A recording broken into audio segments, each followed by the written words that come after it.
Papa Dudut, meron ba kayong comfort food?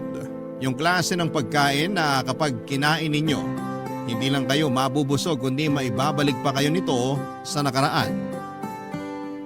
Ako kasi, Papa Dudut, ay meron. At egg sandwich yon.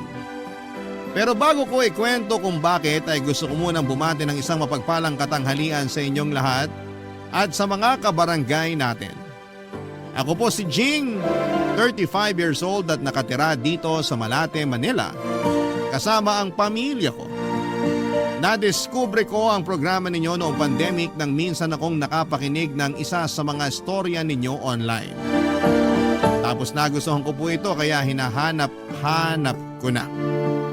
Ang pakikinig sa Barangay Love Stories ang paraan ko para makapag-relax mula sa pag-aasikaso sa aking mga anak. Magsisimula ang kwento ko noong 18 years old ako, Papa Dudut. Nasa 4th year high school ako noon at kasama ko na lang sa buhay at bahay namin ang Lola Lilia ko, nanay ng mama ko at ang papa nonong ko. Wala akong kapatid. Si mama naman ay iniwan na kami noong sanggol pa lamang ako. Sumama raw siya sa boyfriend niya at nagpakalayo-layo. Hanggang ngayon ay wala akong balita sa kanya at wala na rin naman akong balak alamin kung nasaan siya o kung buhay pa ba siya.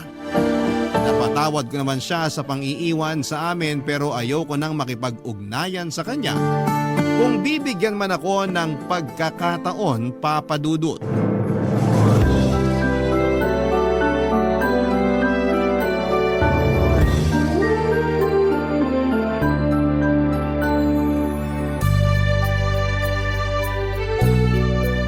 Ay, grabe. Sakit ng katawan ko. Nak, kuha mo naman ako tubig. Parang di ko na kayang tumayo sa upuan at maglakad. Sige po. Grabe. Ngalay na ngalay mga binti ko katatayo sa trabaho kanina. Buti na lang talaga hindi kami pinag-OT kasi baka di ko na kayanin. Mahirap talaga kumita ng pera rito sa atin. Kahit na anong sipag mo parang kulang pa rin. Pa, tubig po. Salamat.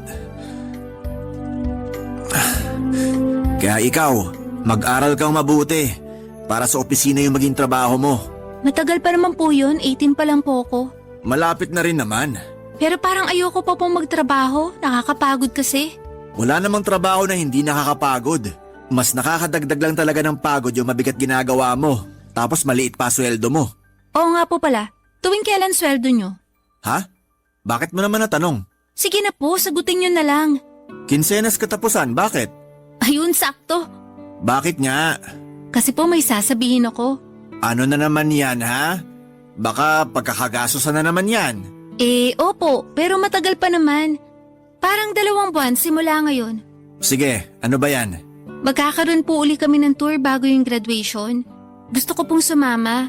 Lagi mo namang gustong sumama, di ba? Opo, pero hindi naman ako nakakasama. Ay, pasensya ka na. Kasi lagi rin may pinaggagamitan yung pera natin na nakalaan para sa tour mo. Kaya hindi ka nakakasama. Pero gusto ko na pong sumama ngayon. Pagbigyan niyo na po ako. Kasi malapit na rin naman ang graduation namin. Sigurado ka bang gagraduate ka? Ay, oo naman po. Kahit yun na lang yung regalo niyo sa akin. Tsaka para makasama naman ako sa tour namin. Lagi na lang po kung hindi nakakasama eh. Di ba pinaliwanag ko na nga kung bakit hindi? Opo, pero nakakainis pa rin. Huwag kang mainis. Alam mo namang mahirap lang ang buhay natin. Alam ko naman po yun. Pero naiingit na kasi ako sa mga classmate ko na nakakasama sa tour namin. Buti pa sila pinag-iipunan talaga ng mga magulang nila yung pambayad. Ako, lagi na lang taong bahay o hindi kaya nasa school para maglinis sa araw ng tour namin. Ay, o sige. Dahil kinonsensya mo na ako, sige. Pag-iipunan ko na yung tour mo. Para makasama ka na rin at di ka na mainggit sa mga kaklase mo. Talaga po? Oo nga. Kaya wag mo na akong simangutan dyan. Salamat po, Pa. The best talaga kayo. Oo, pero sana mapag-ipunan ko. Kasi baka magkasabay-sabay na naman mga bayarin natin. At kailanganin ko yung pera na yun pambayad. Wag naman sana. Kasi magtatampo na naman ako sa inyo niyan. Kaya nga pag-iipunan ko na, di ba? Para hindi ka na magtampo. Asahan ko po yan, ha? Batang to, napakasigurista. Siyempre naman po. O siya, masahihin mo muna mga binti ko. Para naman may lakas na ulit ako magtrabaho bukas at sa mga susunod na araw. Naantok na po ko. Sige ka. Pag di ako nakapasok bukas sa trabaho dahil masakit mga binti ko, hindi rin ako makakaipon ng pang-tour mo. Sige na nga po, pero saglit lang ha. Papa Dudut, simula elementary hanggang third year high school ay hindi ko pa naranasang makasama sa mga tour o field trip. Mahirap lang kasi ang pamilya namin at medyo gagastos talaga ng malaki kapag sumama ako. Sinasabi ko naman ng maaga kay Papa para mapag-ipunan niya, Papa Dudut. Pero laging may pinagkakagasosang mas mahalagang bagay ang perang nakalaan para doon. Kaya nga laging masama ang loob ko at nagtatampo sa kanya. Lagi ko rin siyang dinadabugan at nagmamaktol ako sa harapan niya pag hindi nasusunod ang gusto ko. Pero sa huli wala rin naman akong magagawa. Factory worker ang tatay ko at kumikita siya ng minimum. Magkaibigan at magkaklase sila ng nanay ko noong high school at nabuntis niya ito kahit na may boyfriend ito. Pero pareho naman daw nilang ginusto kaso sa huli, iniwan pa rin siya ni Mama nang makipagtanan ito sa iba. Tinanggap na lamang ng Papa ko ang mga nangyari kahit na masakit sa kanya. Nagalit din sa kanya si Lola, nanay ng Mama ko dahil sa ginawa nila ni Mama.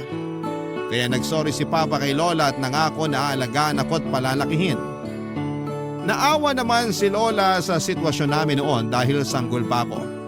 At ulilang lubos na rin ang Papa ko. Hindi rin siya close sa mga kamag-anak niya dahil barumbado siya noong kabataan niya. Pero nagbago naman siya nang isinilang ako. Kaya naman nag-decide si Lola na kukupin kami at patirahin sa bahay kasama niya. Lalo na't mag-isa na lamang siya ng mga panahong yon, Papa Dudut.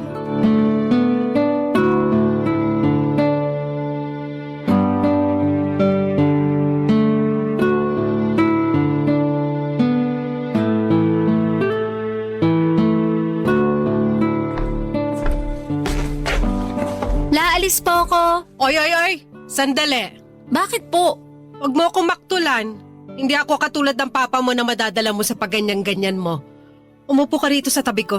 Pero aalis nga po ako. At saan ka pupunta, ha?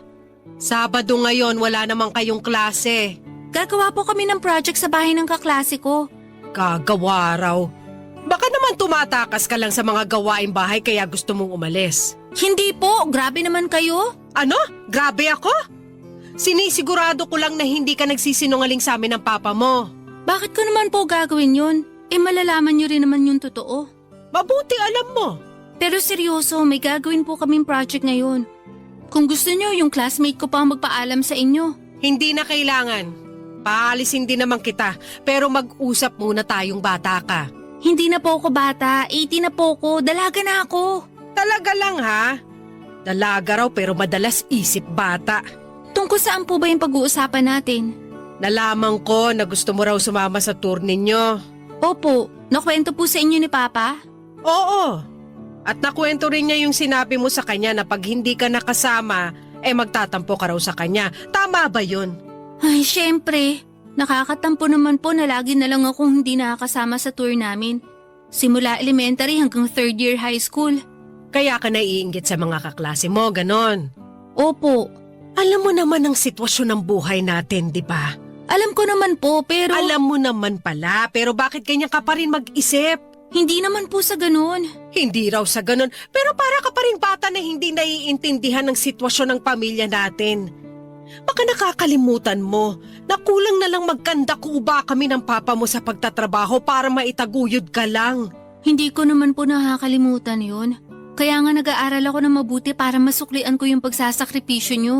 Dapat lang na mag-aral ka ng mabuti. Kasi maswerte ka dahil nakakatungtong ka sa eskwelahan. Marami dyan ang mga kaedad mo yung mas pinipiling pagtrabahuhin ng mga magulang nila kaysa pag-aralin. Nagtatrabaho rin naman po ako ah. Diba tinutulungan ko nga po kayo sa pagtitinda? Oo, sa tuwing wala kang klase. Pero nitong nakaraan napapansin ko ha, lagi ka nalang umaalis tuwing Sabado at Linggo. Katulad ngayon, aalis ka na naman. Mahalaga naman po yung pupuntahan ko. Kanina ko pa sinasabi na gagawa nga po kami ng project ng mga classmate ko kaso parang hindi nyo naman naiintindihan. Anong sinabi mong bata ka? Hindi na nga po ako bata. Naiintindihan ko na po yung sitwasyon ng buhay natin. Sabi nyo nagkakanda ko ba na kayo ni Papa sa pagtatrabaho para maitaguyod ako. Ibig sabihin, kasama rin po doon yung maibigay nyo sa akin yung mga gusto ko. Anong pinagsasasabi mo? Saan mo yan natutunan? Naisip ko lang po. Kasi may iba akong kaklase na katulad din natin yung buhay pero nakakasama naman sila sa tour. Hindi mo dapat kinukumpara ang buhay natin sa buhay nila. Tsaka kung gusto mo talagang sumama sa tour na yan, tulungan mo kami ng papa mo sa pagtatrabaho. Hindi yung pagsasalitaan mo kami ng ganyan. Para kang hindi nag-aaral. Papa Dudut, aminado naman ako na may pagkatamad ako sa bahay namin at mahirap utusan. Kaya madalas ay nagagalit sa akin ang lola ko lalo na at may pagka-istrikta siya. Mabait naman siya pero lamang lang talaga yung pagiging mataray niya. Lagi rin niya akong pinapangaralan na huwag maging swail na anak dahil ayaw niyang kalakhan ko yon. Wala raw kasing mararating ang mga anak na hindi marunong rumespeto sa mga magulang. Kaya dala-dala ko pa rin ang pangaral niyang yon magpahanggang sa ngayon. Tindera ng mga gulay ang lola ko at kasama niya ako sa paglalako ng mga ito sa palengke at sa ibang mga barangay. Pero kapag nasa school na ako ay mag-isa na lamang si lola na nagtitinda. Bilib talaga ako sa kanya, Papa Dudut, dahil sa edad niyang 58 ay may lakas pa rin siya na katumbas ng 10 kabayo. Kaya nga kahit nagdadalaga na ako noon, ay napapalo pa rin niya ako. Minsan nagagalit at nagtatampo ako kay Lola dahil masungit siya sa akin. Pero alam ko at ramdam ko naman na mahal niya ako katulad ng pagmamahal sa akin ni tatay. Yan ang mga bagay na hinding-hindi ko makakalimutan, Papa Dudut. Barangay Love Stories. Barangay Love Stories. Papa Dudut, isa sa mga turo sa akin ng lola ko ay ang pagpapahalaga sa bawat sentimong kinikita namin. Ibig sabihin, kailangang pag-isipan ko ng mabuti ang mga bagay na dapat kong pagkagastosan para hindi naman daw sayang ang pera. Pero pagod na akong mainggit sa mga kaklase ko na palaging nakakasama sa mga tour, Papa Dudut. Sawa na akong makinig sa mga magaganda at nakakatuwa nilang kwento tungkol sa mga lugar na binibisita nila dahil gusto ko rin na makapunta doon. Gusto ko rin na ako naman ang magkwento. Imbes na lagi na lang nakikinig sa kanila, Papa Dudut. Kaya nga lalo kong pinaramdam kay Papa na gusto kong sumama sa paparating naming tour. At kapag hindi na naman ako nakasama, sinabi ko na maglalayas ako sa bahay namin.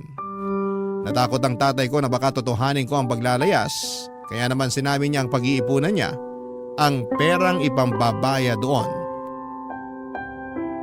Umasa ako ng husto na nananabik na dumating ang araw na yon. Yun pa lang kasi ang unang pagkakataon na makakasama ako sa naturang tour, kaya naman hindi na ako mapakali pa. Yung bang tipong gusto ko nang hilahin ang mga araw sa sobrang excited ko, Papa Dudut.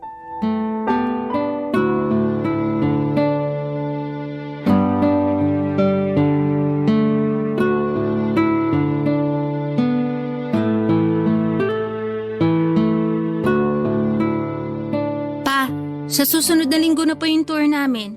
May pera na po ba kayo? Ha? Ay oo naman, may naipon na ako. Naku, excited na po ako. Pwede ko na po bang kunin? Nagpapabahid na kasi si Ma'am para sa mga siguradong sasama. Sige, sandali. Kunin ko lang sa wallet ko. Oh, ito na anak. Ay, bakit sakto lang po ito? Anong ibig mong sabihin? Wala na po ba kayong pera para may pasobra naman? Said na yung wallet ko. Wala na akong pera rito. Ano ba yan? Kulang po to. Paano magkukulang yan sabi mo sakto na yan? Ang ibig ko pong sabihin, pambayad lang to sa tour. Wala pa po rito yung baon ko at pocket money. Pwede ka namang magbaon ng kanin at ulam dyan. Tsaka bakit kailangan mo ng pocket money? Siyempre, baka may bibilin po ako doon sa mga lugar na pupuntahan namin. At saka gusto ko masarap naman po yung ulam ko. Hindi yung lagi na lang itlog, isda at gulay katulad ng inuulam ko sa school. Napakagastos mo namang bata ka. Hindi na po ako bata. Kainis kayo ni Lola. Lagi niyo akong sinasabihan ng ganyan. Para sa amin ng lola mo, bata ka pa. Kasi parang bata ka pa rin mag-isip. Ewan ko sa inyo. Anong ewan mo sa akin? Aba, Jing, hindi ko gusto yung ugali mo at mga pasagot-sagot sa akin, ha? Lagi niyo naman pong hindi gusto ni Lola yung ugali at pagsagot ko eh. Minsan naiisip ko hindi niyo talaga ako gusto kaya ganyan sinasabi niyo sa akin. Hindi totoo yan. Nag-aalala lang kami ng lola mo kasi hindi tama yung ginagawa mo. May anak bang ganyan sumagot sa magulang at lola niya? Tapos di ka na nga nagpasalamat sa akin dyan sa perang binigay ko pang bayad sa tour mo. May bago ka na namang hinihingi. Dapat po kasi pati yung perang pambili ko ng baon tsaka pocket money, pinag-iipunan niyo rin. Ano ka mo? Maiisip ko pa ba yon? Kailangan din natin magbayad ng iba nating gastusin dito sa bahay. Yung pagkain natin, sa kuryente, tsaka sa tubig. Minsan lang naman po ako sumama sa tour. Kaya wag niyo na pong isumbat sa akin yung mga bayarin natin. Hindi ko lang mapigilan kasi parang nakakatampo ka naman. Magtatampo kayo sa akin tapos magsusumbong na naman kay Lola. Anong magsusumbong pinagsasasabi mo dyan? Pinagalitan niya kaya ako tungkol sa sinabi ko sa inyong gusto kong sumama sa tour namin. Hindi pagsusumbong yon. Nagtanong lang yung lola mo kung bakit napapadalas ang pag-overtime ko sa trabaho. Kaya sinabi ko na nag-iipon ako pambayad sa tour mo. Kahit na, pinagalitan pa rin po ako ni Lola at kasalanan niyo yon. Paanong naging kasalanan ko pa? Pambihira ka namang bata ka? Basta, pag-ipunan niyo uli yung pambaon ko tsaka pocket money kasi kailangan ko po yon. Oh, sige na, sige na. Pag-iipunan ko ulit. Sa susunod na linggo pa naman yung tour nyo na yan, di ba? Opo, salamat po. Papa Dudut, masayang masaya nga ako nung ibigay na ni Papa ang perang pambayad ko sa aming tour. Alam ko kasi sa sarili kong totoong totoo na yon. Na sa wakas ay makakasama na ako at hindi na lamang basta makikinig sa kwento ng mga kaklase ko tungkol sa kung gaano kaganda ang lugar na pinuntahan nila.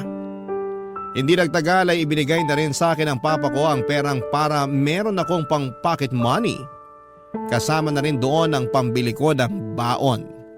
Siyempre hindi mawala-wala ang paborito kong egg sandwich na ginawa mismo ng lola ko.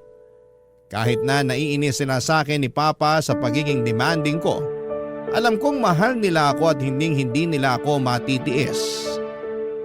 Noong araw na dumating nga ang tour namin, hinatid ako ni Lola sa school kahit na sabi ko ay kaya ko naman. Pero pinilit niya ako kasi hindi pa siya tapos magbilin ng mga dapat at hindi ko dapat na gawin. Nag-alala kasi siya sa akin kahit na malaki na ako. Kaya nga thankful talaga ako na kahit wala akong nanay ay meron naman akong lola at papa na nag-aalaga sa akin ng mga panahong yon.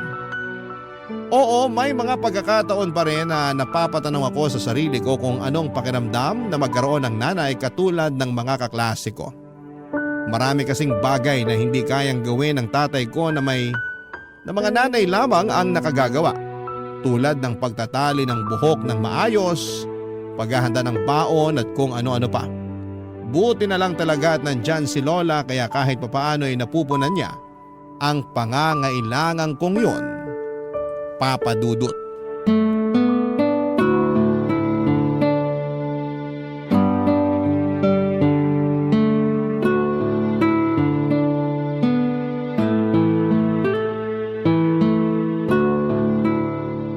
Kumusta naman yung tour nyo? Naku, sobrang saya Paula. Ang gaganda dun sa mga pinuntahan namin.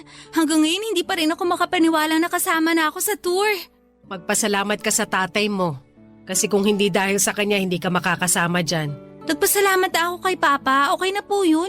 Oo nga, pero hindi ko lang mapigilan ang sarili ko na maawa dun sa tatay mong yun. Napakasipag kasi. Kahit napapagod na siya sa pagtatrabaho, tuloy-tuloy pa rin siya sa ginagawa niya kasi nga, desidido siya na makasama ka rin dun sa tour nyo. Opo, kaya masayang-masaya nga po ako.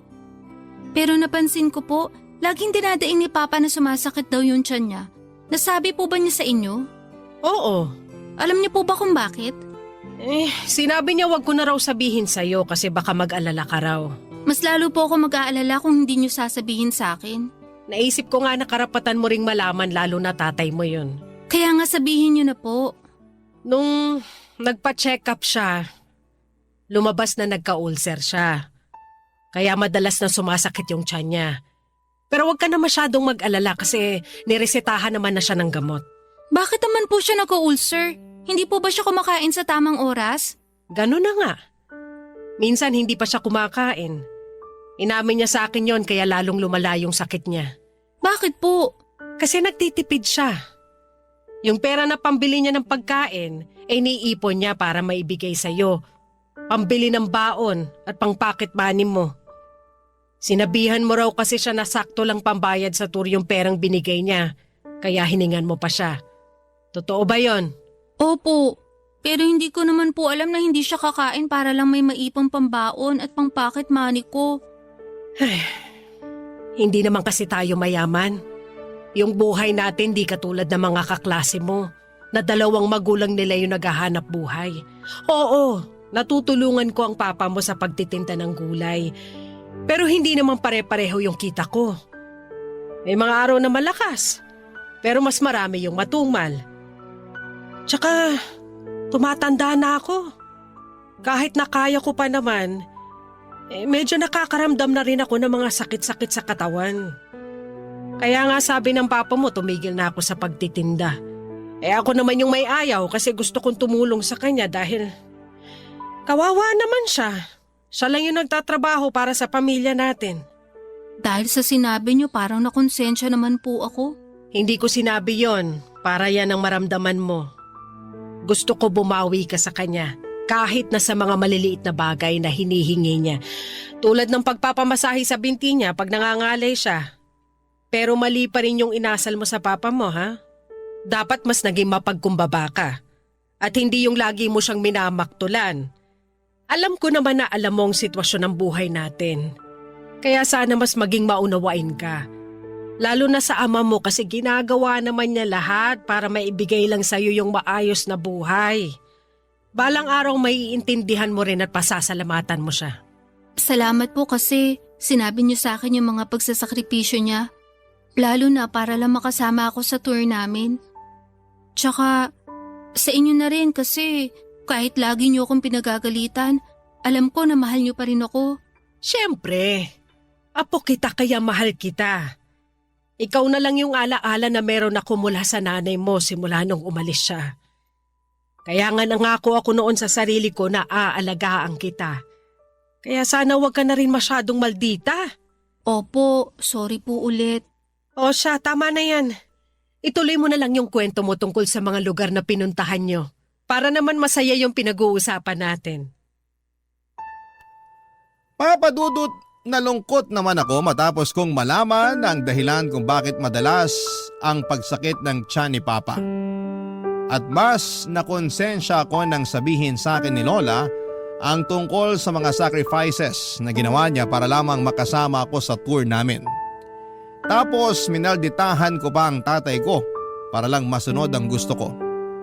Bigla tuloy bumalik sa alaala ko ang mga pagkakataon na hindi ako naging mabuting anak sa kanya sa tuwing nagmamaktol ako at nagdadabog sa mga utos niya. Doon ay biglang nag-sink in sa isipan ko ang lahat ng mga pangaral ng lola ko sa akin, kaya unti-unti ay nagbago ang pag-uugali ko. Hindi naman ako masamang anak, medyo pasaway lang talaga kaya nga binabawas-bawasan ko na.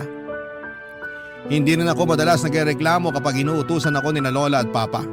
O kapag hindi ko gusto ang ulam, ay hindi na ako papadudot naghahanap ng masarap kasi yun lang ang kinaya ng pera namin. Nagpapasalamat ako sa Diyos sa mga blessings na ibinigay niya para sa pamilya namin at nangako ako sa sarili ko na balang araw ay babawi ako sa 2 taong pinakamamahal ko. Barangay Love Stories. Barangay Love Stories. Papadudot, lumaki akong hindi close sa papa ko dahil noong una ay naisip ko na kasalanan niya kung bakit kami iniwan ni mama.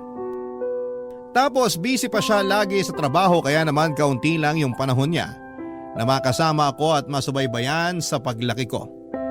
Buti na lang at nandyan si Lola dahil kahit papaano ay merong nag-aasikaso sa akin mula pagpasok sa eskwelahan hanggang sa pagdalo ko sa mga PTA na kasama si Lola.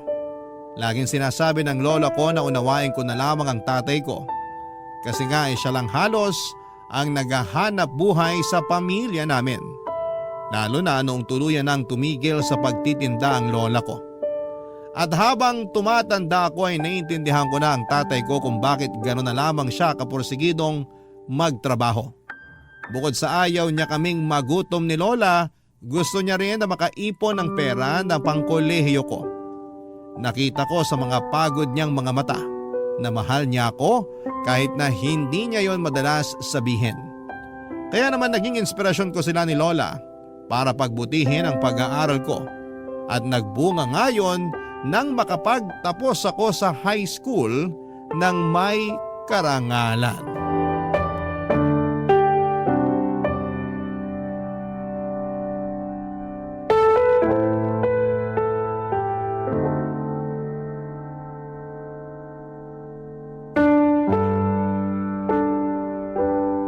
Naku, ang galing-galing naman ang apo ko. Congrats na. Kasi may medalya ka nung graduation mo. Masayang masaya kami ng lola mo kasi alam namin nag-aral ka ng mabuti para lang magkaroon ka ng ganong karangalan. Yung totoo, para po sa inyo ni Lola yung karangalan kong yon, pa. Bakit para sa amin? Hindi naman kami yung pumasok sa eskwelahan at nag-aral. Oo nga. Nagtrabaho lang naman kami tapos lola mo lang yung nag-aasikaso sa'yo. Hindi naman po kasi literal na kailangan yung pumasok sa eskwelahan katulad ko. Kayo na po ang may sabi na nagtatrabaho kayo. Tapos si Lola naman yung nag-aasikaso sa akin. At kaya nga po ako nagsikap makagraduate ng may medal kasi kayo po yung inspirasyon ko. Kung hindi po dahil sa sipag nyo para lang mabigay sa akin lahat ng pangangailangan ko, hindi po ako makakapag-aral. Salamat po talaga. Walang anuman yon. Anak kita at mahal kita. Mahal ko rin po kayo. Nakakatuwa naman tignan ng sweet yung mag-ama. Salamat din po sa inyo kasi lagi nyo akong inaasikaso. Walang anuman yon. Tsaka maliit na bagay lang yon. Hindi po maliliit na bagay yon kasi kahit malaki na ako, nandyan pa rin kayo para gumabay sa akin at mangaral. Kaya nga kahit wala na akong nanay, hindi ko naman naramdaman na napabayaan ako. Iba rin mag-alaga ang lola mo. Kahit ako nga inaasikaso rin niya na para bang tunay na anak. Ano ka ba naman?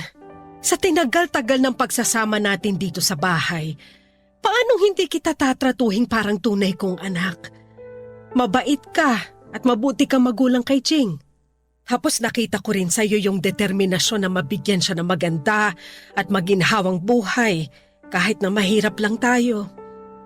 Doon pa lang napahanga mo na ako. Kaya sabi ko sa sarili ko, aalagaan din kita katulad ng pag-aalaga ko sa apo ko. Salamat po, Nay. Nararamdaman ko na meron akong magulang sa katauhan nyo. Hindi talaga ako nagkamali na pinatira ko kayo mag-ama sa bahay ko noon. Kasi simula nung iwan ako ng anak ko, pakiramdam ko na wala na rin ako ng rason na mabuhay. Siya na lang kasi yung meron ako pero nawala pa rin siya sa akin. At kasalanan ko po yun. Pakiramdam ko, ako yung nagtulak sa kanya para iwanan kayo. Habang buhay po akong hihingi ng tawad sa nangyari. Napatawad na kita, tsaka tapos na yon. Hindi na ako galit sa'yo. Malaki na rin naman yung anak ko. May isip na siya para malaman ng tama at mali. Alam ko na alam niya ang ginawa niya ng araw na yon. Kung sakaling bumalik po si Mama, patatawarin niyo ba siya? Oo naman. Anak ko pa rin naman siya, tsaka wala na sa akin yun. Nangyari yun, matagal na panahon na. Ikaw pa? Wala na rin kaso sa akin yon. Ang mahalaga, bumalik siya para sa inyo ng lola mo. Ayos na ako na wala sa prioridad niya. Kasi kayo na lang din ang lola mo ang prioridad ko. Ikaw ba, Jing? Sakaling bumalik ang mama mo tapos humingi ng tawad sa pang-iiwan niya sa'yo nung baby ka pa lang. Patatawarin mo ba siya? Pwedeng oo, pero hindi ibig sabihin sasama na ako sa kanya sakaling kunin niya ako. Kasi para sa akin, kayo lang ni Papa ang pamilya ko.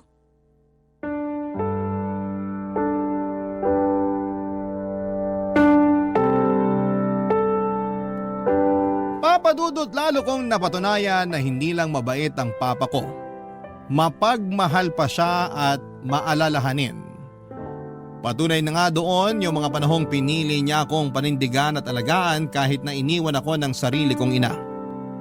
Kaya nga inalay ko talaga sa kanila ni Lola ang karangalang natamo ko pagkatapos ng pag-aaral ko. Sinabi ko rin sa kanya na gusto kong tumulong sa pagtatrabaho habang nag-aaral, kaya nag-working student ako, Papa Dudut. Pumasok po ako bilang crew sa isang 24/7 coffee shop sa lugar namin. Yung sobra sa perang ibinibigay ni Papa sa akin ay itinatabi ko sa bangko matapos kong magbukas ng bank account.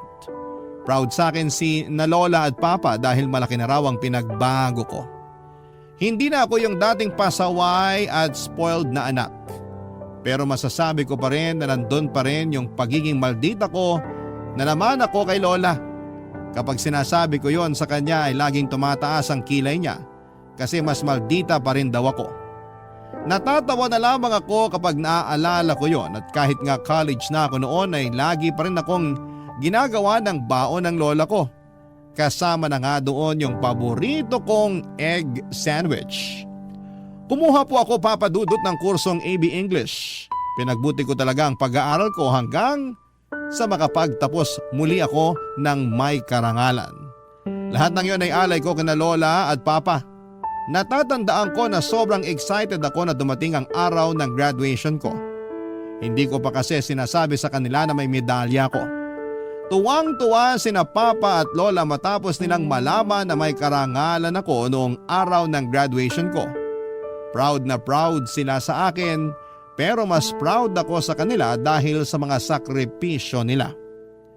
Kaya lang ay nagbago ang lahat sa buhay namin dahil kinabukasan ay hindi na nagising si Papa mula sa pagkakatulog. Oo, Papa Dudut. Bigla ang namatay ang tatay ko noong sumunod na araw at ang sakit-sakit noon para sa amin ni Lola. Mabilis man na lumipas ang 5 buwan ay hindi naman naging ganon kadali ang pag-move on ko. May mga pagkakataon pa rin na nagbe-breakdown ako dahil nami-miss ko ang tatay ko.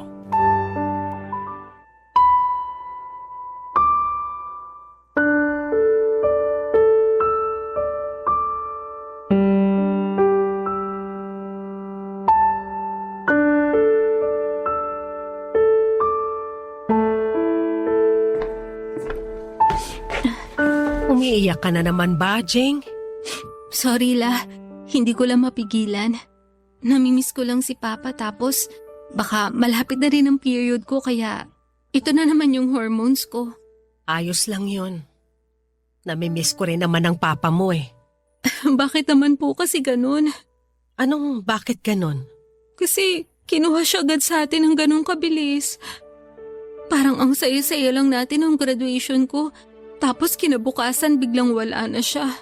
Hindi ko rin alam kung paano sasagutin yung tanong mo kasi ako mismo naguguluhan din. Hindi ko pa nga naibabalik sa inyo lahat ng magaganda at mabubuting bagay na ginawa niyo sa akin para lang makapagtapos ako sa pag-aaral. Paano ko na po gagawin yun kung wala na si Papa? Ang daya, ang sakit-sakit po. Sigurado ako kung saan man naroroon ang papa mo proud na proud siya sa'yo. Hindi po ba pwede na dito muna siya sa atin para magkakasama tayo? Ayoko kasi na malayo siya sa atin, nalulungkot po ako. Nalulungkot din ako pero ganun talaga ang buhay. Hindi natin masabi. Akala mo ayos lang yung isang tao pero nalalabi na pala yung mga araw na kasama natin siya sa mundo. Diyos lang ang nakakaalam kung kailan niya tayo kukunin. Pero ang hirap lang kasi wala man lang senyalis. Yung iba kahit paano nakakapagpaalam pa pero ako ni hindi nabigyan ng pagkakataon para magawa yun kay Papa. Wala na tayong magagawa, kundi tanggapin na lang talaga yung nangyari kahit masakit. Alam ko ayaw din naman ni Nonong na habang buhay tayo magluksa sa pagkawala niya. Lalo ka na nagsisimula pa lang sa buhay may trabaho mo. Alam ko naman po yun, pero nahihirapan pa rin ako makausad. Mabuti na lang nagiging busy ako kapag nasa trabaho. Kahit paano, nakakalimutan ko yung pagkawala ni Papa. Pero hindi ko pa rin po mapigilang malungkot at mag-alala. Ha? Bakit ka naman nag-aalala? Kasi natatakot na ako mag-isa. Hindi ka naman mag-iisa. Kasama mo pa ako. Opo, pero... Pero ano? Ano bang akala mo sa akin? Susunod na agad dun sa papa mo? Hindi naman po sa ganun. Pero bigla ko lang naisip kasi... Kasi matanda na ako. Sobra ka naman sa akin. La naman eh. Huwag ka na kasi masyadong mag-alala dyan. Dahil magsasama pa tayo ng matagal. Iniingatan at inaalagaan ko naman ang sarili ko kasi gusto ko pa mabuhay ng matagal.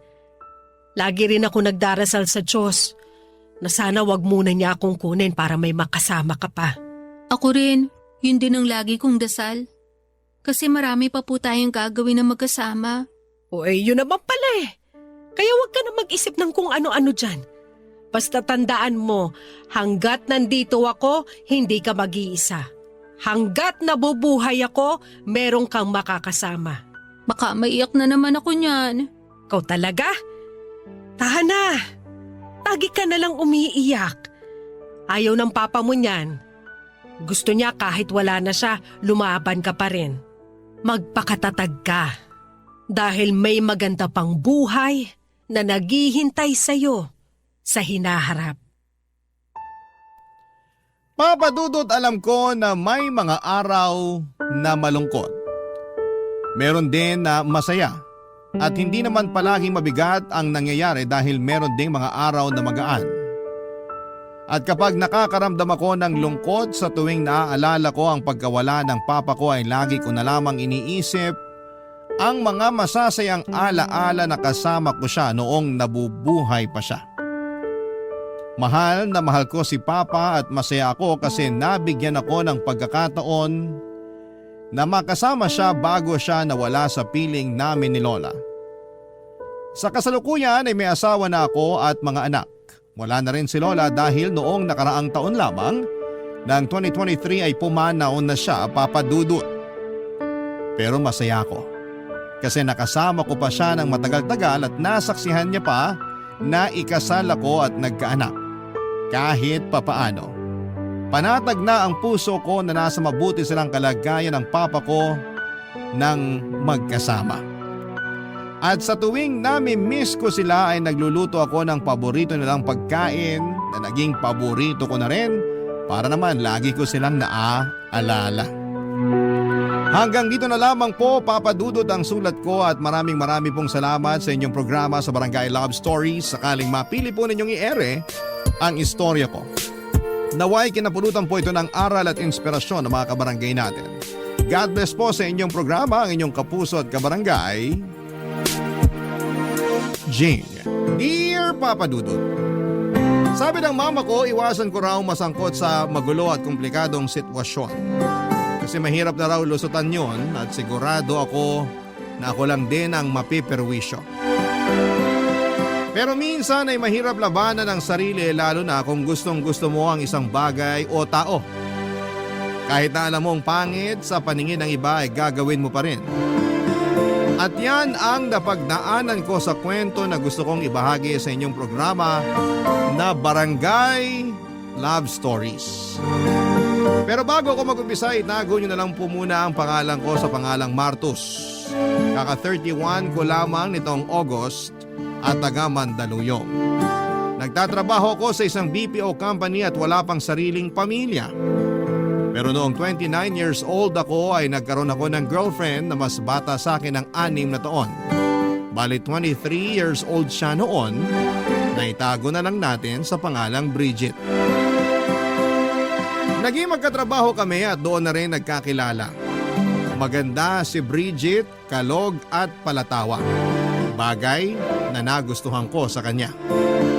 Pero sa kabila ng lahat ay nag-alangan pa rin po ako na i-pursue yung feelings ko sa kanya. Dahil nga sa age gap namin, Papa Dudut.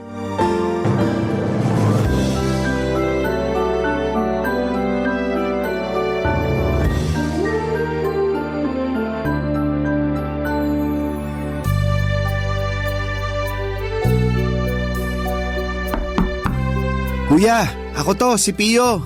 Pasok ka, bukas yung pinto. Sige, salamat. May kailangan ka ba? Wala naman. Pero napansin ko kasi na kanina ka pa nandito sa kwarto mo. May problema ba doon? Rest day ko naman ngayong araw, di ba? Wala naman.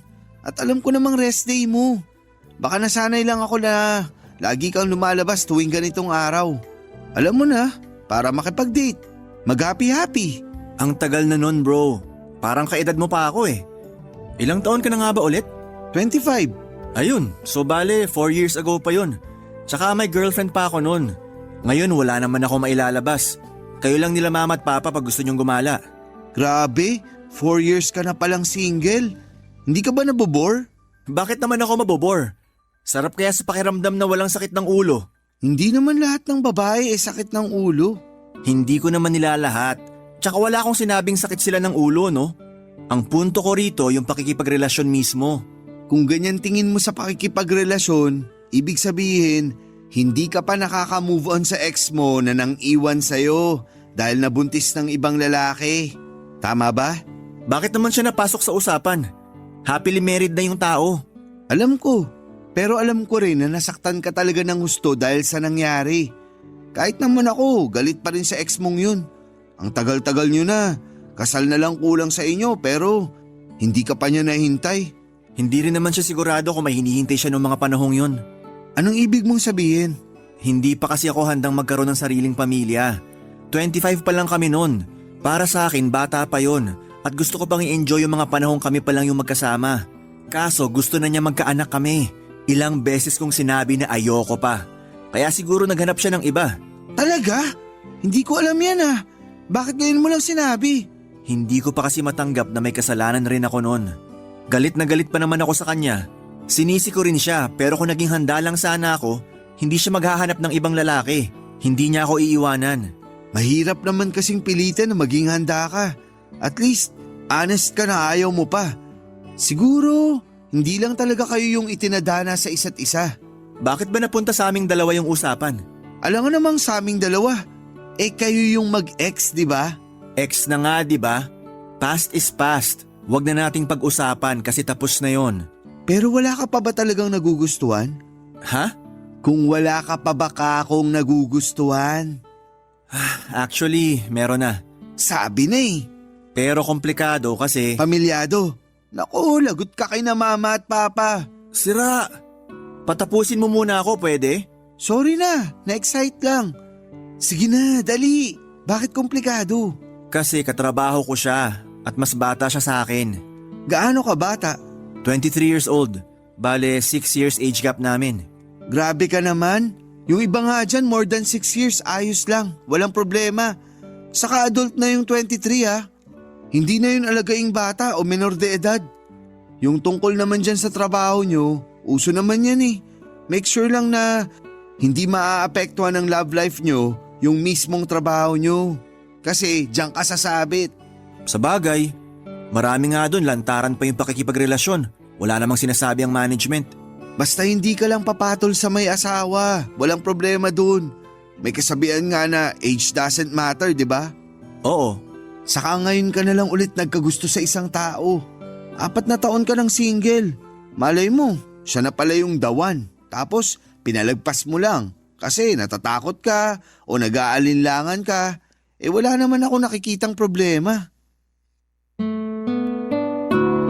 Papadudot doon ko na-realize na tama naman ang mga sinabi ng kapatid kong si Pio. Ang tagal na rin simula nung huling beses ako nagkaroon ng girlfriend. Na-trauma kasi ako sa ex ko kaya umiwas muna ako sa pakikipagrelasyon. Pero tumanda na ako. At gusto ko na rin bumuo ng sarili kong pamilya. Kaso hindi yata ako swerte sa mga kaedad ko. Pero dahil nga mas bata sa akin si Bridget ay ayoko naman siyang madaliin na magkaanak na kami. Gusto ko munang sulitin ang mga pagkakataon na kami lang ang magkasama bilang magkasintahan. Kaya nga tinuloy ko na rin ang panliligaw sa kanya. Tulad ng sinabi ko ay nagustuhan ko kay Bridget yung ugali niyang palatawa at kalog. Kapag kasi stress na yung team namin ay nananatili siyang positibo kaya naman nahawahan niya ng pagka-good vibes ang mga kasamahan namin. Sa kabila ng lahat ay lumaki sa isang tradisyonal na pamilya si Bridget kung saan ay kailangan ko munang makilala ang parents niya bago niya ako sagutin sa panliligaw ko. At bilang lalaki na seryoso naman sa intensyon at nararamdaman ko sa kanya, ay pumayag akong pumunta sa kanila para makilala ang magulang niya. Doon ko nga nakilala ang Mama Ingrid niya na mag-isang nagpalaki sa kanya, Papa Dudut.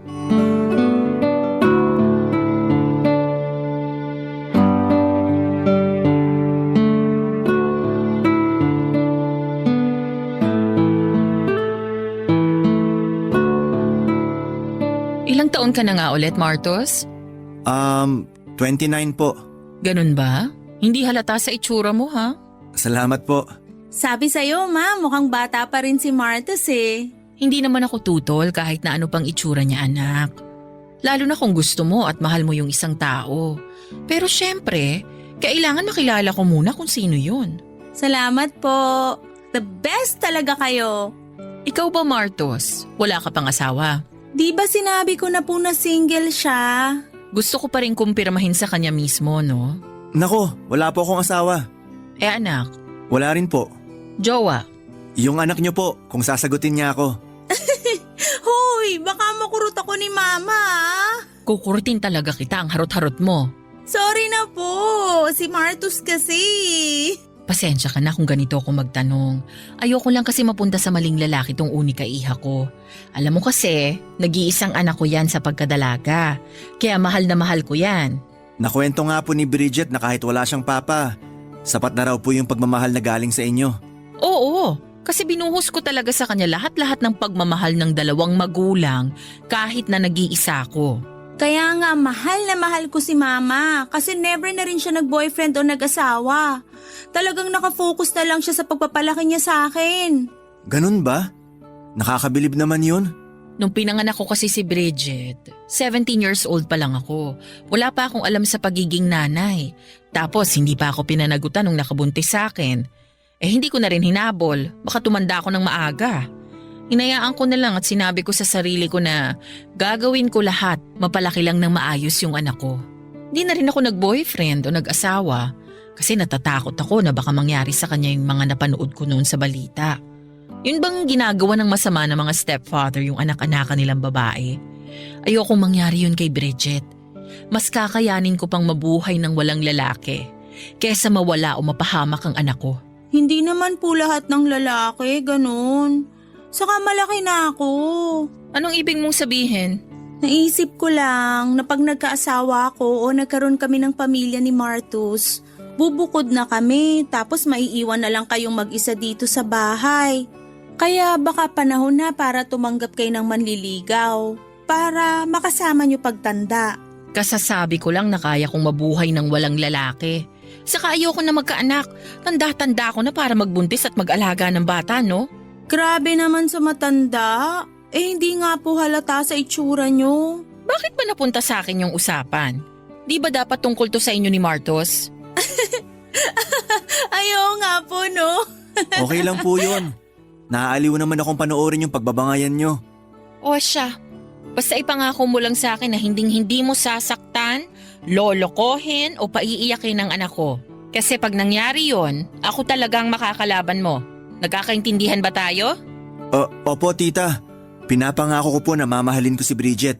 Hindi ko siya paiiyakin o lolokohin at aalagaan ko po siya.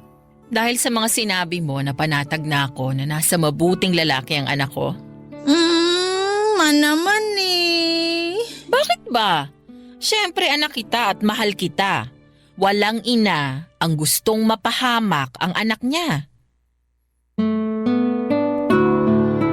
Papa Dudut, hindi halatang nasa 40 years old na ang nanay ng girlfriend ko dahil maganda pa rin ito at mukhang bata. Sa unang tingin ay akalain mong magkapatid lamang sila. Hindi rin ito makalumang tao o yung bang old-fashioned, lalo na sa pananamit at pagsasalita. Kaya nga nakampante ako lalo na nang ipaliwanag ko naman sa kanya ng mabuti ang intensyon at nararamdaman ko para sa anak niya. Masaya rin si Bridget na makitang panatag ako sa mama niya. Nagpatuloy ang sandali na yon na puno ng kwentuhan at nagtapos yon na masakit ang pangako dahil sa kakatawa. Nakakaaliw kasi si Tita Ingrid kapag nagkikwento siya ay sinasamahan niya pa ng aksyon para daw damang-dama. Lalo tuloy akong natatawa at natutuwa. Bago matapos ang gabing yon ay nagpasalamat sa akin si tita dahil sa wakas ay meron na raw matinong manliligaw ang anak niya. Nakwento kasi niya na puro na lang daw isip bata ang mga ipinapakilalang lalaki sa kanya ni Bridget. Kaya medyo alanganin siya nung umpisa.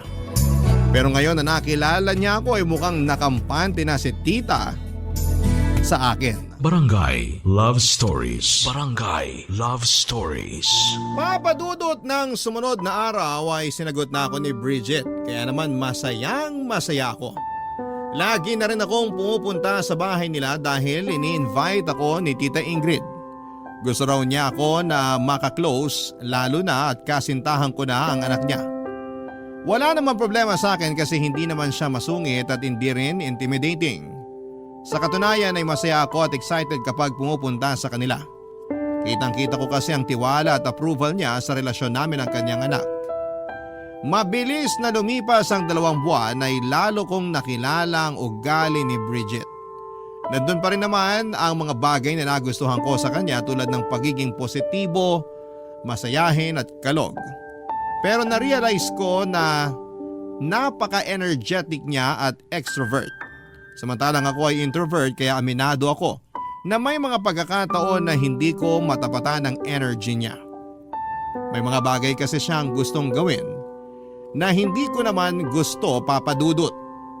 Halimbawa, yung lumabas kasama ang mga kaibigan niya na hindi ko naman kaedad. Pinagbigyan ko na siya isang beses pero namihasa naman siya. Magkaiba ang description namin ng fun kasi may mga bagay din akong gusto na ayaw din naman niya papadudot.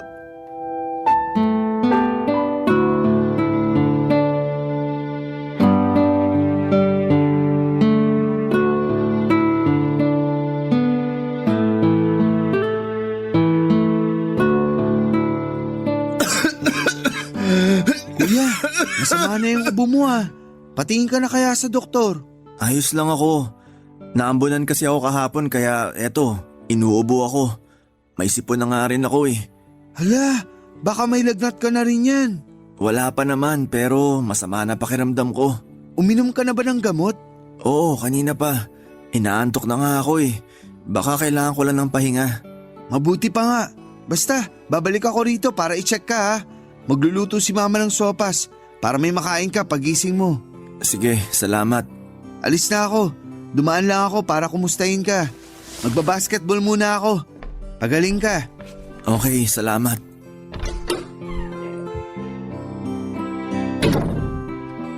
Ay, makatulog na muna.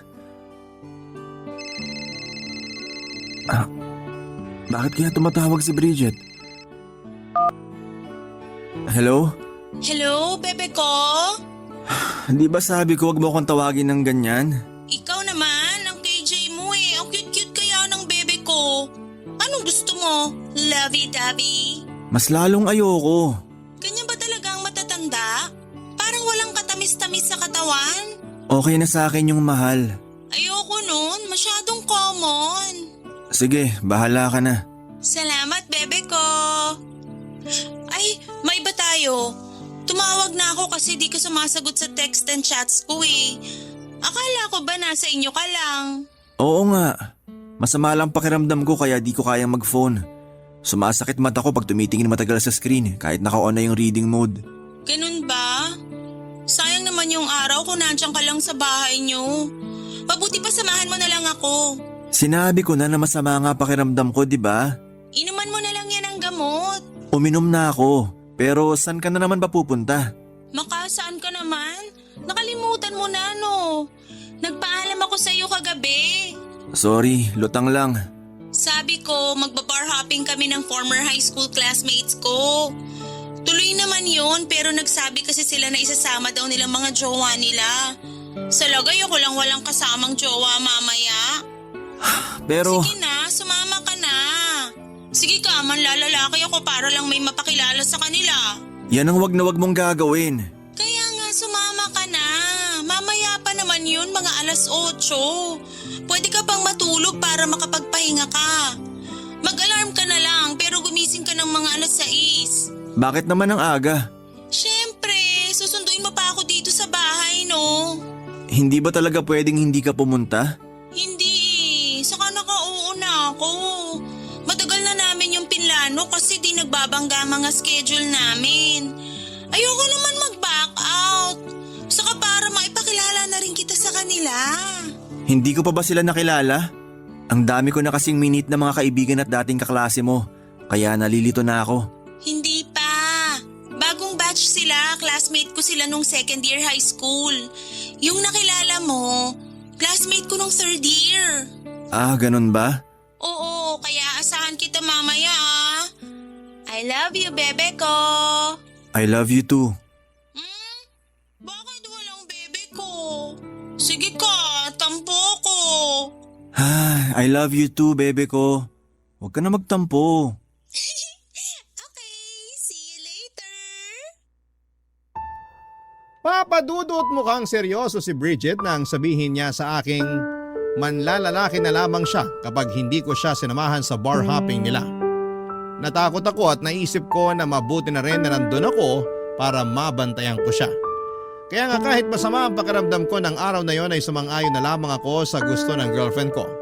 Turns out na nagpakalasing siya ng gabing yon at ako ang naging bantay niya. Antok na ako noon pero nilabanan ko dahil kailangan ko pa siyang intindihin. Ayaw pa nga magpaawat ni Bridget sa pag-inom ng gabing yon. Kung todo sayaw din siya sa dance floor at ako na lang ang nahiya sa mga pinaggagawa niya. Nainis din ako kasi pinagpipiestahan siya ng mga kalalakihan habang kumikembot na may kasama pang patuwad-tuwad. Kaya nga kahit na naggalit na siya sa akin at kamuntik na kaming mag-away, ay inawat ko na siya at niyayang umuwi na sa kanila. Sa bahay nila ay alalang-alala na naghihintay ang mama niya. Magkatulong kami ng mama ni Bridget na ipasok siya sa kwarto niya at ihiga sa kama, papadudot.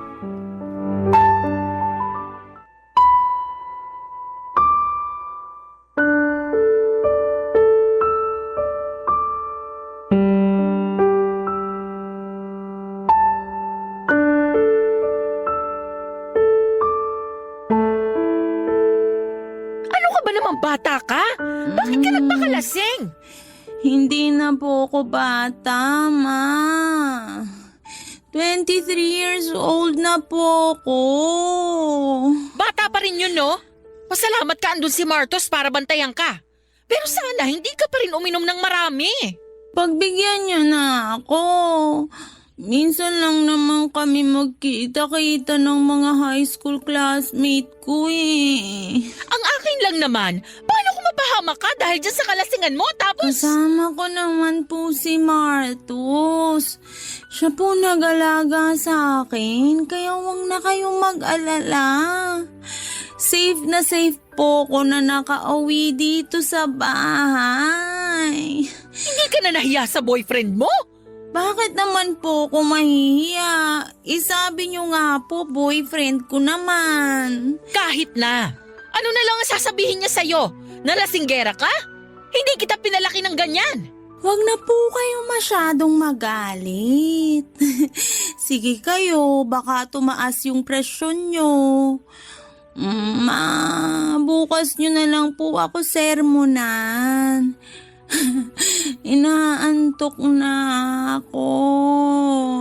Ay! Ewan ko sa'yo. Mukhang tulog na po yata si Bridget, tita. Oo nga eh. Marami ba talaga ang nainom niya? Medyo po. Ayaw pa nga niya magpaawat eh. Inaaway pa ako pero sabi ko umuwi na kami dahil baka nag-aalala na rin kayo. Nag-aalala na talaga ako kasi anong oras na oh? Tapos hindi man lang nagtitext sa akin. Yung huling text ay nung nakarating na kayo doon. Tapos wala na. Sorry po, tita. Hindi na rin ako nakapag-text sa inyo kasi sumasakit ulo ko pag matagal nakatutok sa screen ng cellphone. Tapos binabantayan ko na rin si Bridget nung nagsimula na siyang magpakalasing. Ayos lang yon. Hindi mo naman responsibilidad na i-update ako. Responsibilidad yon ng anak ko kasi nanay niya ako. Saka kahit paano kampante naman ako dahil kasama ka niya. Buti nga po sumama ako kahit na masama yung pakiramdam ko. Mahirap na, baka mapano pa si Bridget. Anong sabi mo? Masama ang pakiramdam mo? Opo. Hawakan ko nga ang noo mo. Pakiramdaman ko kung may lagnat ka. Sige po. Naku, mainit ka nga. Sorry po. Labas na lang po muna ako. Doon ka lang sa sala. Huwag ka na munang umuwi. Kasi baka mapano ka pa. Nakakahiya naman po. Sa akin ka pa talaga mahihiya.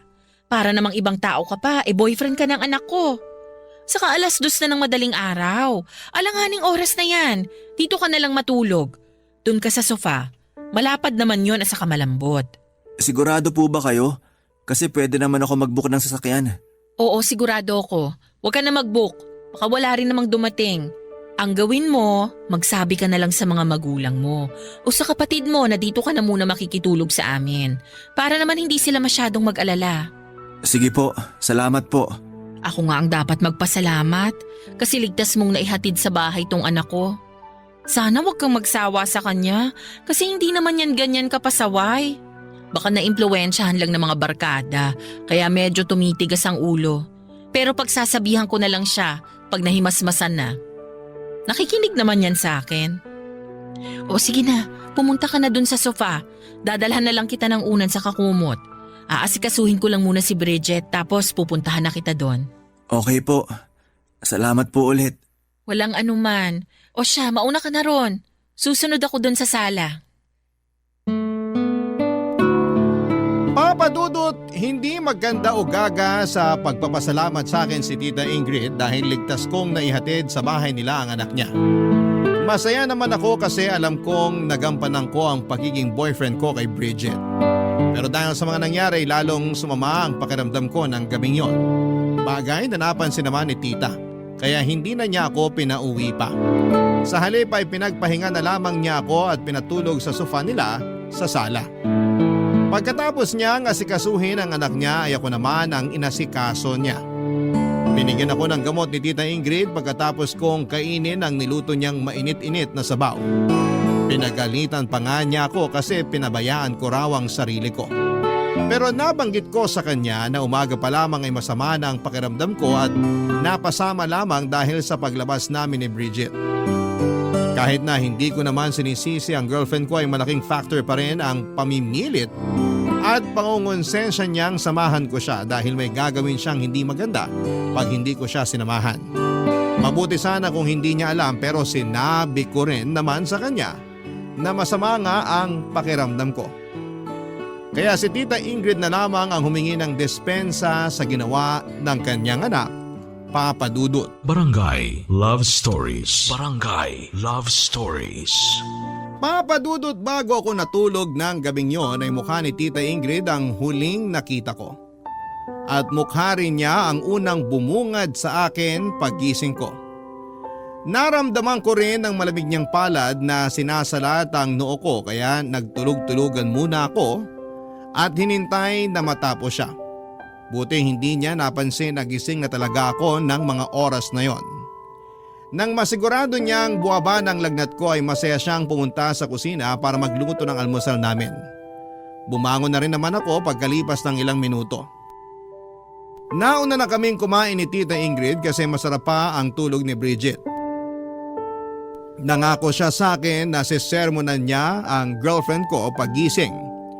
Pero sinabi kong huwag na lamang. Kasi siguradong masakit pa ang ulo noon, baka sumakit din pati ang tenga. Nagkatawanan na lamang kami ng mama niya bago pinagpatuloy ang pag-aalmusal. Bago ako umalis sa bahay nila, Papa Dudut, ay nagising na si Bridget.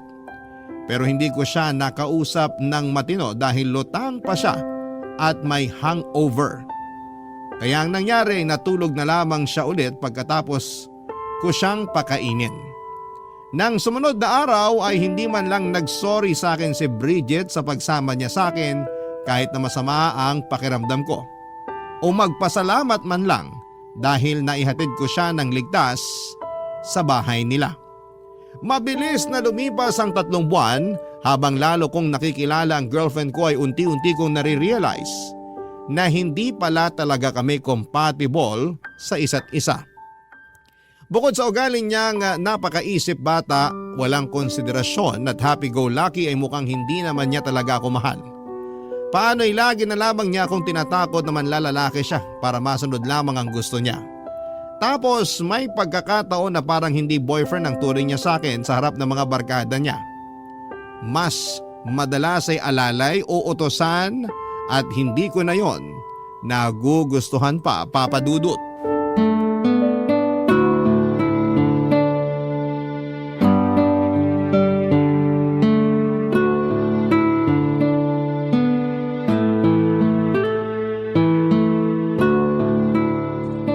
Hindi ka ba nabobore? Hindi naman, bakit? Ako kasi nabobore. Ang boring dito sa bahay since umalis si Mama. Buti na lang naisipan kong papuntahin ka. Pero kabilin-bilin na ng mama mo na huwag tayong gagawa ng milagro rito. Si Mama talaga napaka-KJ. Hindi na naman ako bata. Saka ano kung mabuntis mo ko pag ginawa na natin yung sinasabi niyang milagro? Willing naman ako magpakananay sa magiging baby natin, no? Mas mabuti pa rin na sundin mo yung mama mo kasi alam niya ang tama at mali. Kung makapagsalita ka naman. Bakit? Ayaw mo pa bang magka-baby tayo? Bridget, Hmm? kita mong may ginagawa ako, di ba? Oo. At kanina ka pa nga nakatutok dyan sa laptop mo. Ano ba yan? Thesis ng bunso naming kapatid, pinuproofread ko. Ang boring naman yan. Hindi naman. Interesting nga yung study nila eh. Gusto mo bang malaman? Ayoko nga. Graduate na ako dyan, no? Ayoko na yung balikan. Okay. Alam mo, napapansin ko, wala ka ng time sa akin. Ano bang sinasabi mo? Nandito nga ako sa bahay niyo kahit na sinabi ko naman sa'yo na may gagawin ako. Mas uunahin mo pa yan kaysa sa akin na girlfriend mo? Pupuntahan naman kita pero hindi ka makapaghintay. Gusto mo pag nagsabi ka na pumunta ako rito, ura-ura darating ako. At kasalanan ko pa pala ngayon, ha? Sige, sa susunod, ibang lalaki na lang papupuntahin ko dito sa bahay. Gawin mo na yung thesis ng kapatid mo. Alam mo ikaw, napapansin ko lagi mo na lang akong tinatakot na manlalalaki ka kapag hindi ko pinagbibigyan mga gusto mo. Gagawin ko talaga yon at hindi ako manghihinayang sa'yo, no? Anong sinabi mo?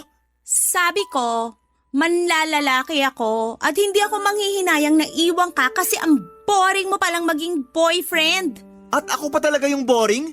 Palibhasa ikaw, hindi ka marunong pumirmi sa isang tabi.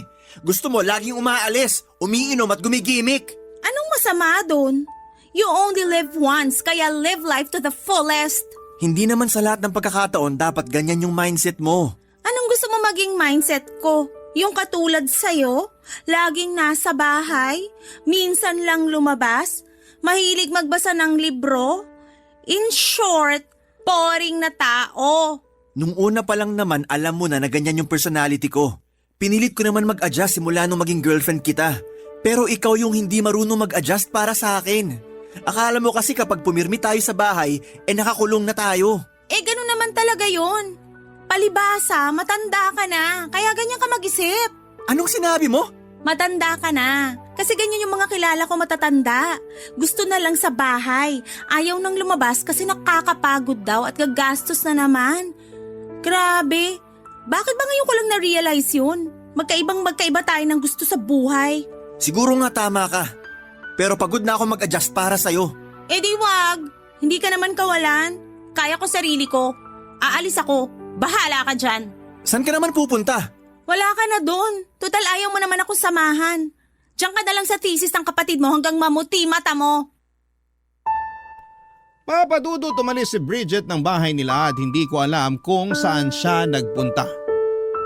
Hinayaan ko na lamang siya dahil baka kailangan namin ng space sa isa't isa. Pero hindi na rin naman ako nakapag-concentrate sa ginagawa ko pag alis niya. Marami ako naisip ng mga oras na yon. Una na doon yung sinasabi niya na mga kaibahan namin dahil sa pagitan ng aming mga edad. At kasama na rin doon yung hindi ko masabi sa kanya na namumuong feelings ko sa mama niya. Kahit na mag-ina sila, magkaiba sila sa kilos at pananalita. Kaya hindi ko napigilan ang aking sarili na mahulog kay Tita Ingrid. Malumanay kasi itong magsalita, maalaga at hindi ako itinuturing na alalay. Nung una ay pinigilan kong lumalim ang nararamdaman ko para sa mama niya. Kasi alam kong mali yun pero nakita ko na lamang ang sarili ko na gusto ko na si Tita Ingrid ng higit pa kay Bridget na siyang girlfriend ko. Pero hindi ako tanga para aminin yon sa kanya noong nagkaroon kami ng mainit-init na pagtatalo. Pagkatapos noon ay humingi ako ng cool off kay Bridget dahil gusto ko munang makahinga sa relasyon namin. Posible kasing napapagod lamang ako o naguguluhan sa nararamdaman ko. Wala namang ginawang kakaiba si Tita Ingrid para ako magkagusto sa kanya. Kaya alam ko na ako lang ang may issue rito. Baka nga ako lang talaga yung may gusto sa kanya at anak lang ang turing niya sa akin. Dahil sa mga nangyari, ilang araw akong nag-work from home pero ang totoo ay iniiwasan ko lamang talagang makita si Bridget. At napansin na nga ng kapatid kong si Pio na may pinagdadaanan ako, Papa Dudut.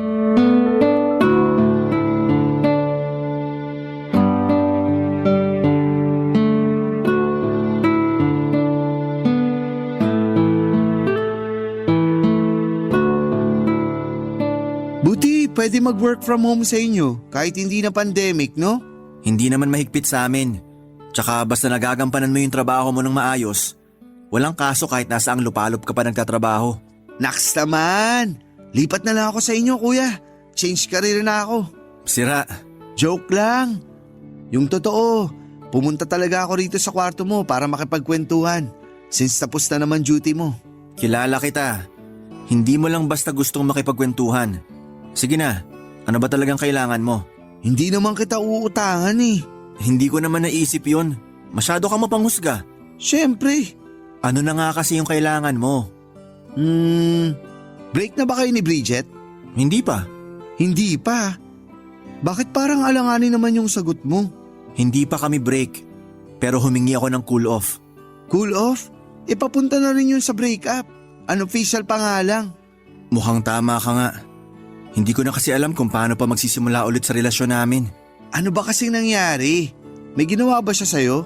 Bukod dun sa mga nakwento ko na ugali ni Bridget, wala naman na. So far, hindi pa niya tinutuloy yung panlalalaki niya. Talaga? Baka naman magaling lang siyang magtago. Hindi ko alam. Pero tingin ko ako talaga may problema sa amin eh. Imbis kasi na ayusin ko yung relasyon namin, parang gusto ko na lang tapusin. Huwag mong sabihin na ikaw talaga yung may iba ha. Naku, kuya. Wala naman akong iba. Pero may gusto na akong iba. Kaya lang komplikado. Ayan ka na naman. Hilig mo talagang ilagay yung sarili mo sa komplikadong sitwasyon. Alam ko namang pagagalitan niyo ako nila mama, kaya nga pinipigilan ko na makagawa pa ng mas malalang bagay. Kanino ka ba kasi nagkagusto? Kilala ko ba yan? Oo, kay Tita Ingrid. Sa nanay ng girlfriend mo? Oo, Naloko na. kaya nga. Pero bakit naman nagkaganon? Yung totoo, ang laki ng kaibahan nila ni Bridget. Doon ko na-realize na hindi kami compatible ng anak niya. Kasi mas gusto ko yung mindset ng nanay niya. Napaka-mature mag-isip ni tita. Bukod doon, maalaga pa siya at maalalahanin.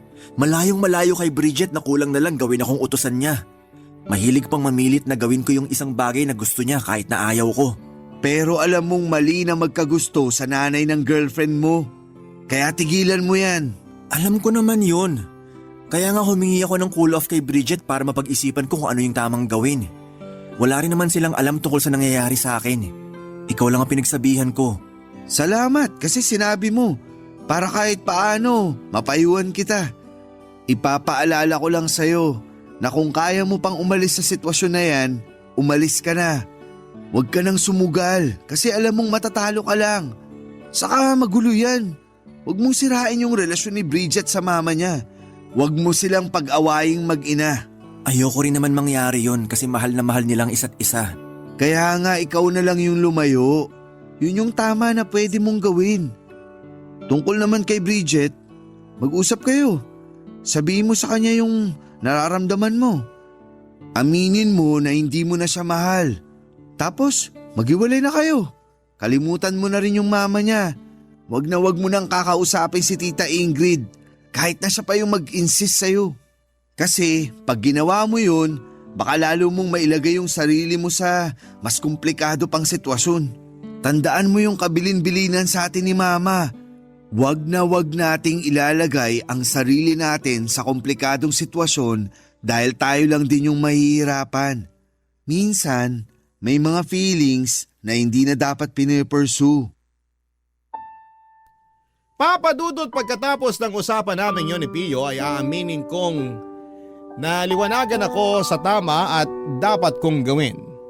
Bigla ko naalala ang payo sa amin ni Mama tungkol sa huwag naming ilagay ang sarili namin sa komplikado at alanganing sitwasyon. Kaya nga matapos pa ang isang buong araw na pag-iisip ay nakapagdesisyon na akong tuluyan ng hiwalayan si Bridget. Alam ko rin kasi na hindi na rin mag-workout ang relasyon namin dahil magkaiba kami. At alam din niya yon kaya pumayag na lamang siya. Pagkalipas ng 1 linggo ay nakita ko sila na noong kaidaran niyang lalaki na taga-kabilang department. At makalipas nga ang 6 na buwan ay nag-resign na siya sa pinagtatrabahuhan namin matapos mabuntis. Sa kasalukuyan ay masaya naman ako at contented sa buhay kahit na single ako. Wala akong pinagsisisihan, Papa Dudut, sa desisyon kong tapusin ang relasyon namin ni Bridget at hindi i-pursue ang nararamdaman ko sa mama niya. Alam ko kasi na posible kong masira ang relasyon nilang mag-ina at ayoko namang gawin yon sa kanila, Papa Dudut. Kaya nga masasabi ko na proud ako sa sarili ko dahil nagawa kong umusad nang walang nasasaktang ibang tao. At kung sakali naman na pagkalooban ako ng panibagong pagkakataon na magmahal muli, hiling ko sa Diyos na gabayan at tulungan kami upang mas maging matatag ang relasyon namin. Hanggang dito na lamang po ang sulat ko, Papa Dudut, at sana po'y mapili po ninyong i-ere sa Barangay Love Stories. Umaasa po ako na kinapulutan po ito ng aral at inspirasyon ng mga kabarangay natin. God bless po and more power sa Barangay LS. Ang inyong forever kapuso at kabarangay, Martus.